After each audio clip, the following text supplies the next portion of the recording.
ini kok kaum muhajirin main mentang-mentang bukan kaumnya, bukan darah mereka, bukan kerabat mereka, mereka ngasih hukuman yang berat pas musyawarah. Enggak.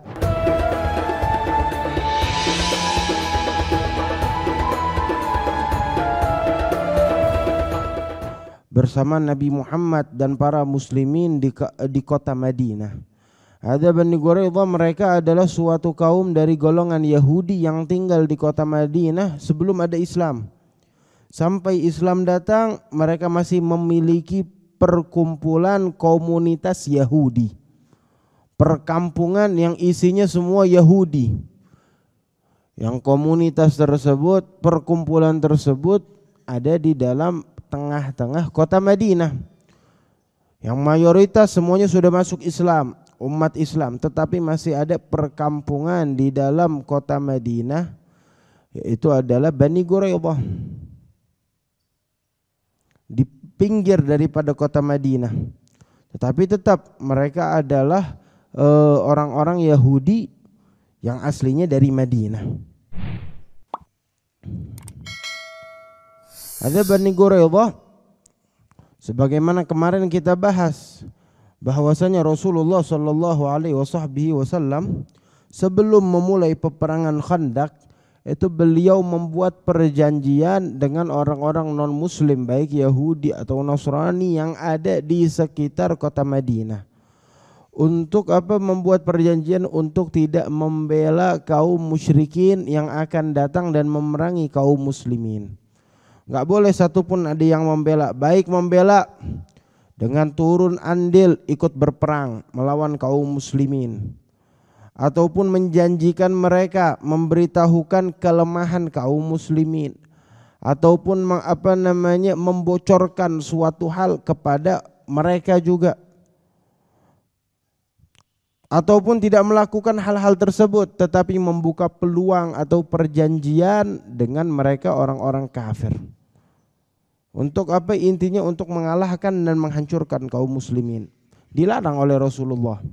Rasulullah datangin, kalau kalian emang mau dalam keadaan aman, antara kalian tinggal di kota Madinah dengan kaum muslimin, tidak terjadi apa-apa, hidup dengan kehidupan kalian, silahkan. Tetapi jangan kalian ganggu kami atau kalian berkhianat kepada kami. Kami tidak memerangi kalian, jangan sampai kalian ikut memerangi kami dan melemahkan kami, membocorkan kelemahan kami, atau membukakan jalan bagi mereka supaya bisa masuk ke kota kami. Rasulullah larang buat perjanjian. Maka mereka pun mengikuti perjanjian tersebut, menyepakati. Tetapi mereka berkhianat kepada Rasulullah. Kaum muslimin semua tahu kalau kaum Yahudi ini kaum yang sering berkhianat. Akan tetapi dipikir ini sudah perjanjian diulang oleh Rasulullah, tidak mungkin mereka berani berkhianat sebab mereka tinggal di kota Madinah. Ternyata mereka berkhianat dengan menjanjikan kepada kaum musyrikin bisa melewati kampung mereka untuk menerobos Khandaq sampai masuk kemana? Ke tempatnya Rasulullah, ke kota Madinah. Jadi Khandaq yang udah dibangun oleh para sahabat menjadi tidak berfaedah dikarenakan ada tempat yang tidak bisa digali, yaitu di kampung Bani Quraidah. Dan sudah dibuat perjanjian tidak ada satupun orang yang bisa melewati kampung Bani Quraidah, walaupun itu keluarga mereka, walaupun itu adalah kerabat mereka atau rekan mereka, tidak boleh. Tetapi ternyata Bani Quraidah berkhianat dan membuka peluang bahkan membuat perjanjian dengan orang-orang kafir Quraisy untuk masuk melewati negeri mereka. Jadi Rasulullah diperangin bukan hanya dari orang-orang yang datang dari Mekah dan sekitarnya, tetapi orang non muslim Yahudi yang di Madinah juga memerangi Rasulullah dan para sahabatnya. Maka tatkala kemarin itu udah pada pulang semua, dari pasukan 10.000 pasukan pulang semua, kembali ke kotanya masing-masing, ke Mekah dan sekitarnya.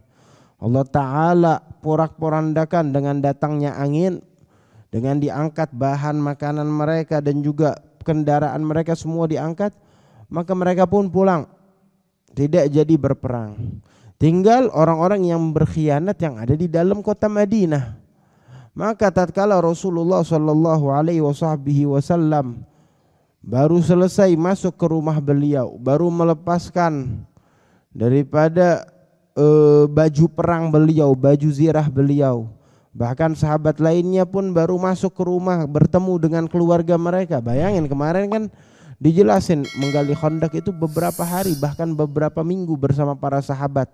Mereka tinggal di luar kota Madinah, menjaga keadaan kota Madinah dari luar di belakang Khandaq. Ini baru sampai masuk kota Madinah, baru ketemu keluarga mereka, ternyata peperangan belum selesai. Rasulullah Shallallahu Alaihi Wasallam memerintahkan kaum muslimin, ayo panggilan untuk tetap berperang.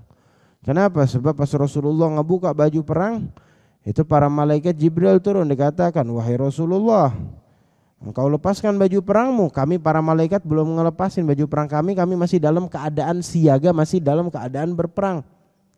Masih dalam keadaan berperang. Peperangan apa lagi? Kaum musyrikin udah pulang? Belum. Bani Quraidah yang berkhianat masih belum diselesaikan. Harus diselesaikan sekarang. Maka Rasulullah menyuruh para sahabat, ayo panggil sahabat yang lainnya untuk ikut berperang, untuk melanjutkan perjalanan ke kampung Bani Quraidah. Ini Rasulullah udah pulang dari Khandaq, udah istirahat di rumah, udah naruh senjata, bahkan udah mandi. Tiba-tiba Jibril turun. Langsung setelah melihat perihal tersebut, mendengar tentang Bani Quraidah, Rasulullah keluar dan beliau memanggil kaum muslimin, menyuruh salah satu dari mereka mengatakan, ala la yusallina ahadul asr illa fi Bani Quraidah. Sesungguhnya ayo, jangan dari kita ada yang sholat asar melainkan di kampung Bani Quraidah. Ini udah mau adzan asar, kita sholat asarnya nggak di Madinah, sholat asarnya di Bani Quraidah.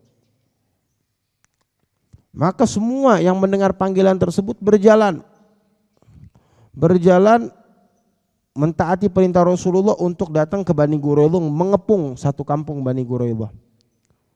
Dikepung satu kampung Bani Quraidah sama kaum muslimin. Dan yang unik di sini, kaum muslimin tatkala mendengar perintah Rasulullah semuanya berdiri, tahu ini perintah Rasulullah, perintahnya Allah, ayo semuanya berdiri, harus berperang, belum selesai. Tetapi juga mereka baru selesai perang Khandaq. Baru selesai perang Khandaq, yang ada sebagian dari mereka luka, ataupun sebagian dari mereka tertatah-tatah karena luka ataupun letih menggali Khandaq. Maka banyak yang telat, bukan tidak mentaati perintah, enggak perang, enggak, tetap jalan perang, tetapi telat di dalam perjalanannya. Orang yang sehat enggak seperti orang yang sakit. Orang yang sehat jalan cepat, yang sakit jalannya lambat, bahkan perlu beristirahat untuk menjaga luka dia supaya enggak terbuka. Tatkala mereka mendengar, ayo keluar semua, jangan ada yang sholat asar melainkan di Bani Quraidah. Maka orang-orang yang sehat semua berjalan bersama Rasulullah sholat di tempat Bani Quraidah. Tetapi ada orang-orang yang sakit di belakang mereka. Mereka jalan tetapi terlambat. Rombongan yang terlambat karena penyakit, karena tua, karena letih, tetap jalan keluar dari Madinah. Perintah Rasulullah. Maka terjadi khilaf antara orang-orang yang telat tersebut. Saking telatnya sebab terpecah, mereka mengatakan ini kalau kita nggak sholat asar di jalan sekarang, keluar waktu asar. Kalau keluar waktu asar, ini kita dalam keadaan maksiat. Adzan asar kita bisa sholat, kenapa nggak sholat sekarang? Yang lainnya mengatakan enggak, kita sholat harus di Bani Quraidah sebab perintah Rasulullah. Rasulullah bilang enggak ada orang yang sholat melainkan di Bani Quraidah sholat asarnya. Tetapi kita adalah orang-orang yang sakit, kata yang lainnya. Betul, itu perintah tersebut ditujukan adalah supaya kita langsung keluar, tidak menunda-nunda di dalam jihad. Supaya kita keluar, maksud dari perintah tersebut. Rasulullah bersama sahabat yang lainnya sholat asar di Bani Quraidah tapi enggak ngundur waktu. Mereka dalam keadaan sehat. Kita sekarang terlambat dalam keadaan sakit, enggak mungkin kita datang ke sana terus kita sholat setelah maghrib, sholat asar. Sholat asar waktunya di asar. Maka yang lainnya tetap terbagi menjadi dua kelompok. Kelompok kedua ini terbagi menjadi dua kelompok. Sebagian sholat asar di tempatnya untuk mengambil waktu asar sebab sudah mepet. Sebagian lainnya jalan jalan sampai ke kampung Bani Quraidah dan sholat asar setelah waktu maghrib. Terjadi perpecahan, perbedaan pendapat. Maka tatkala dikabarkan kepada Rasulullah Shallallahu Alaihi Wasallam, Rasulullah tidak menyalahkan siapapun dari mereka. Yang pertama betul, yang kedua betul. Yang pertama betul karena apa? Karena mentaati perintah Rasulullah, mengambil perintah dengan 100% begitu. Dan yang kelompok kedua betul juga. Kenapa? Karena mereka berijtihad, mengambil pendapat, dan pendapat mereka adalah pendapat yang betul juga. Pendapatnya apa? Mereka adalah orang-orang yang terluka dan maksud dari panggilan Rasulullah adalah supaya tidak menunda keluar dari kota Madinah. Dan mereka udah berjalan, sudah mentaati perintah Rasulullah, tetapi karena ada uzur sakitnya mereka, maka nggak bisa sholat asar di Bani Quraidah. Mereka takut terjerumus ke dosa, maka mereka sholat terlebih dahulu, lalu mereka melanjutkan perjalanan ke Bani Quraidah.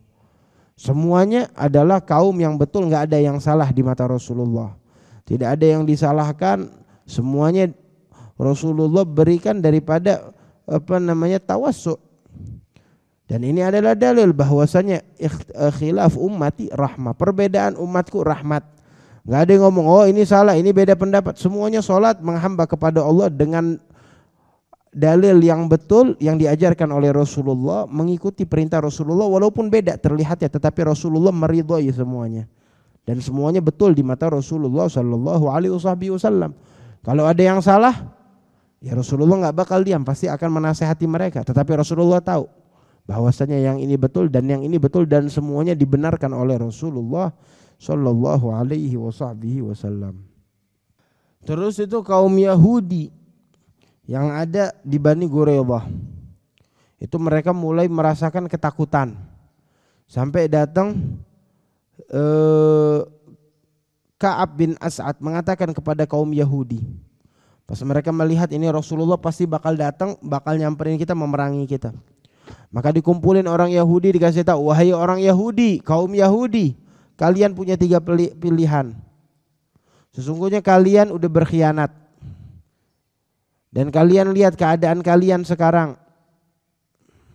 Saya kasih 3 pilihan buat kalian. Sekarang kita nggak punya, nggak bisa ngelakuin apa-apa kecuali 3 pilihan. Apa? Yang pertama, kita harus mengikuti sosok Rasulullah, beriman kepada Rasulullah. Sebab kalian tahu 100% ini adalah nabi yang 100% nabi, dikirim oleh Allah, diutus oleh Allah, kalian tahu. Kalian tahu dia bukan pembohong, kalian tahu dia bukan tukang sihir, maka kenapa kalian enggak percaya? Ayo ini waktunya beriman. Itu pilihan pertama, beriman, ikutin ini nabi, dan kalian tahu ini nabi yang diutus oleh Allah. Kalian tahu, mengetahui itu semua. Semuanya betul, iya betul. Dia nabi, tetapi kita enggak mau beriman. Kenapa?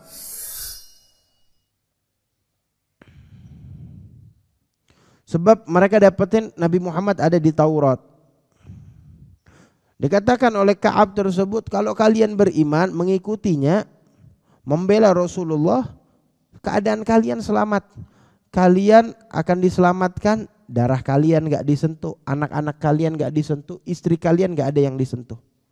Sebab kaum Yahudi memiliki sifat kesombongan yang tinggi. Seandainya perang pun mereka gak mau kalau anak istri mereka menjadi budak ataupun menjadi tawanan bagi kaum muslimin. Itu mereka merasakan direndahkan keadaan mereka. Maka mereka murka. Dikatakan kalau kalian mau aman, diri kalian, keluarga, anak kalian, silakan. Kalian beriman, kalian ikuti Rasulullah, dan kalian tidak akan diganggu oleh Muhammad dan para sahabatnya. Mereka katakan gak bakal kami melepaskan hukum yang ada di Taurat selamanya. Kami pengikut Taurat, kami adalah pengikut Nabi Musa, kami gak bakal meninggalkan Nabi kami. Kesian akal fikirannya. Maka kasih pilihan kedua. Ya sudah, kata Ka'ab, kalau gak mau pilihan pertama, apa? Yang kedua adalah ayo sekarang bangun, kita bunuh anak kita sama istri kita sekarang. Bunuh mereka semua, wanita dan lelaki yang ada kita bunuhin. Terus setelah dibunuh, semua lelaki yang ada di sini kita keluar untuk memerangi Muhammad dan para sahabatnya. Setiap dari kita keluar bawa pedang yang udah terikat di tangannya. Supaya apa kita bunuh keluarga kita? Supaya kita gak balik lagi ke kota ini dan gak ada beban bagi kita. Seakan-akan kita berperang dalam keadaan bebas, gak ada beban yang bakal kita tanggung jawab lagi supaya kita perang tidak dalam rasa takut. Oh, ana takut mati, ana masih punya anak, punya bini, enggak, udah kita bunuhin semua, kita perang dalam keadaan betul-betul berperang, memerangi dan membunuh kaum muslimin sebanyak-banyaknya. Ini juga adalah ide yang gila, yang tidak masuk akal. Maka mereka pun mengatakan, "Fama dzambul masakin?" Ya sudah, kalau kalian enggak mau juga, dikasih pilihan ketiga apa? Malam ini adalah malam Sabtu. Wa innahu asa an yakuna Muhammadu ashabu qad ammanuna fiha. Ini sekarang malam Sabtu, malam agung bagi kaum Yahudi. Ya sudah, paling kagak mungkin Muhammad dan sahabatnya telah memaafkan kita dan mengamankan kita dengan apa yang terjadi. Ini yang terjadi antara Bani Quraidah, internal Bani Quraidah, dan Rasulullah berkumpul bersama pembesar para sahabatnya untuk memutuskan hukuman apa yang paling cocok untuk diberikan kepada ini para pengkhianat-pengkhianat ini seperti apa. Maka Rasulullah bermusyawarah. Dengan siapa bermusyawarah? Rasulullah melihat ini Bani Quraidah, mereka ini adalah orang-orang kebanyakan dari kaum Aus yang ada di kota Madinah. Ya sudah, kata Rasulullah, saya pilih bermusyawarah dengan yang memutuskan adalah orang dari kaum Aus yang beriman. Jadi nggak bilang, oh ini kok kaum muhajirin main mentang-mentang bukan kaumnya, bukan darah mereka, bukan kerabat mereka, mereka ngasih hukuman yang berat pas musyawarah. Enggak. Supaya menginginkan hukuman keluar dari mulut kaum mereka sendiri yang akan memutuskannya yang beriman. Dan Rasulullah menyerahkan hukum kepada Sa'ad bin Mu'adz, salah satu sahabat Rasulullah yang ada dari kaum Ansor, dari golongan tertinggi kaum Ansor, dari para sahabat yang dekat dengan Rasulullah. Dan kebetulan Sa'ad bin Mu'adz dalam keadaan terluka, ada luka bekas peperangan di perang Khandaq. Dan itu pas lagi bermusyawarah dia lagi diobatin di kemah, dalam kemah lagi diobatin di dalam lukanya yang parah, darahnya banyak mengalir. Maka pas Rasulullah lagi mutusin hukum buat kaum Bani Quraidah, Rasulullah panggil Sa'ad bin Mu'adz, dibawa Sa'ad bin Mu'adz, dibopong, ditaruh di atas kendaraan hewannya sampai mendekat ke tempat Rasulullah bersama para sahabatnya lagi duduk di masjid, bukan di masjid, ini di kampung Bani Quraidah nggak ada masjid, tetapi mereka duduk di tempat yang mereka sholat dan menjadi masjid untuk sementara. Datang dibawa dan Rasulullah tanya, "Gumu ila sayyidikum au khairikum," kata Rasulullah. Pas datang ini Sa'ad bin Mu'adz, Ansor lagi pada duduk, Rasulullah memerintahkan kepada mereka, "Gumu, bangunlah." Untuk siapa? Untuk menghormati tuan kalian ini, sayyid kalian, pemimpin daripada kaum Ansor ini, yaitu Sa'ad bin Mu'adz. Au khairikum, atau yang terbaik dari kalian, bangun untuk menghormati orang terbaik dari kalian. Maka mereka pun bangun.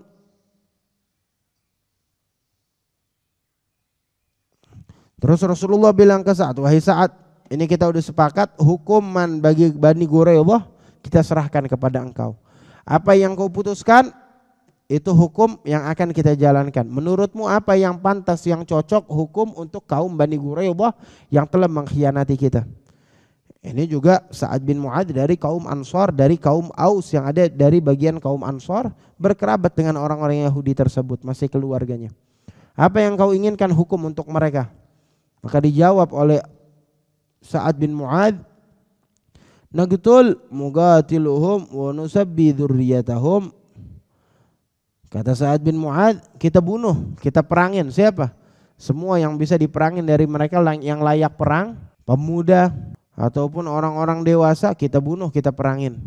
Terus anak, istri mereka, orang-orang tua dari mereka kita tawan, kita jadiin budak, kita perbudak mereka. Yang muda, yang dewasa kita perangin, kita bunuhin.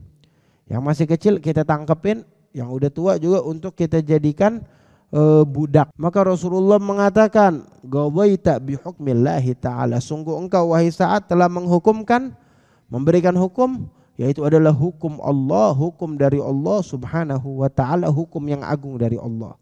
Ini hukum yang diridhoi oleh Allah dan dicintai, disukai oleh Rasulullah sallallahu alaihi wasallam. Maka setelah itu Sa'ad bin Mu'adz makin parah sakitnya dan beliau mengetahui keadaan beliau mungkin akan meninggal, maka beliau pun berdoa, membaca doa. Beliau katakan, Allahumma innaka ta'lam annahu laysa ahad ahab ilayya an ujahiduhum fika min qaumin kadzabu rasulik sallallahu alaihi wasallam wa akhraju.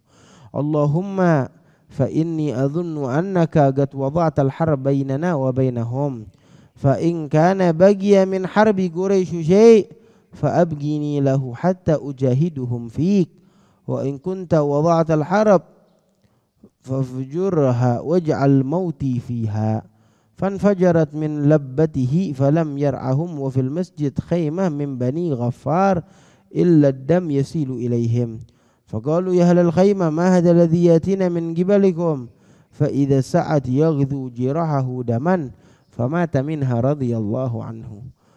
Itu saat berdoa mengatakan, ya Allah, sesungguhnya Engkau tahu enggak ada yang paling aku sukain di dunia ini melainkan membela dan berjihad di dalam jalan Rasulmu, melawan orang-orang yang membohongi dan juga mengeluarkan Rasulmu, orang yang kau cintai. Yaitu adalah berperang dengan mereka, orang-orang yang melawan nabimu, orang yang kau cintai. Seandainya sekarang peperangan udah selesai, atau seandainya sekarang masih ada peperangan antara kami dengan mereka, maka jadikan saya manfaat, yaitu dengan dipanjangkan umur saya untuk masih bisa melanjutkan berperang melawan mereka. Saya nggak mau meninggal dalam keadaan masih ada peperangan, biar saya tuntaskan peperangan dan melawan mereka, setelah itu biarkan saya wafat di dalam peperangan tersebut. Maka Sa'ad bin Mu'adz dari perang Khandaq belum wafat karena doanya tersebut sampai waktu itu. Setelah Bani Quraidah diputuskan hukuman, baru setelah itu beliau wafat karena darah yang keluar dari luka beliau. Maka kaum muslimin menurunkan kaum Yahudi dari kampung mereka semua dikeluarin. Dibawa jalan. Dibawa jalan kemana? Ke Khandaq. Mereka nggak tahu hukumannya apa. Udah ketangkap semua, ayo jalan kemana? Dibawa ke galian Khandaq yang udah disiapin oleh kaum muslimin. Setelah itu dihukum dengan apa? Dibunuh mereka, orang-orang lelaki yang berperang dibunuh mereka, dan sisanya anak-anak kecil dan orang tua, lansia itu ditangkap untuk dijadikan sebagai budak dan juga tawanan. Begitupun salah satunya ada Huyai bin Akhtab. Huyai bin Akhtab ini orang yang memanasi di kaum Bani Quraidah untuk berkhianat kepada Rasulullah, juga sama dibunuh juga. Maka mereka datang dalam keadaan terikat semuanya dan dipenggal satu-satu. Setelah itu keluarga mereka dijadikan budak dan juga tawanan bagi kaum muslimin. Ini perbudakan di sini bukan perbudakan yang dikatakan oleh orang-orang kaum muslimin memperbudak ini dan itu, enggak. Rasulullah Shallallahu Alaihi Wasallam selalu menganjurkan kepada para sahabat untuk membebaskan budak. Akan tetapi perbudakan di sini adalah karena di zaman sebelum zaman Islam perbudakan adalah uang. Budak tawanan perang itu uang. Sebagaimana ghanimah, orang berperang dapat apa? Dapat harta, dapat emas, dapat perak, dapat berlian, dapat uang, dapat hewan ternak yang mereka punya. Begitupun budak. Budak itu juga seperti itu, yaitu adalah uang. Perbudakan bukan Islam yang mencetuskan, tetapi dari sebelumnya sudah ada yang namanya perbudakan, menjadikan manusia itu seperti uang. Maka nggak bisa Islam datang main menghapuskan. Nggak ada yang namanya perbudakan dengan mengatakan perbudakan ini adalah uang, berarti ente mengambil hak orang. Ini budak punya siapa?